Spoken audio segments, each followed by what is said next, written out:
বাংলাদেশ রাষ্ট্রের জন্য ক্ষতি করার জন্য।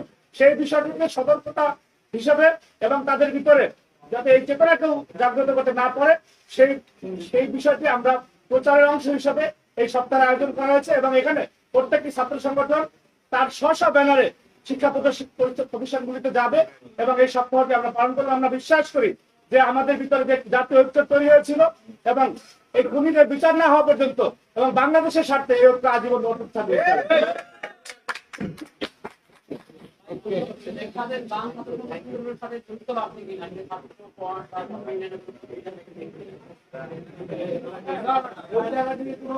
আমি একবারে বলছি যে ব্যক্তিবাদ বিরোধী আন্দোলনের যে শক্তিগুলো রয়েছে এই শক্তিগুলো এখনো পর্যন্ত একমত।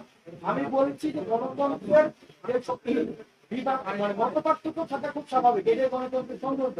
কিন্তু যে আওয়ামী লীগের প্রশ্নে, বেশিরভাগ পুনর্গঠন না হওয়ার প্রশ্নে এবং একটা ইতিবাচক বাংলাদেশ বিনির্মাণের প্রশ্নে আমাদের সবাই এখনো পর্যন্ত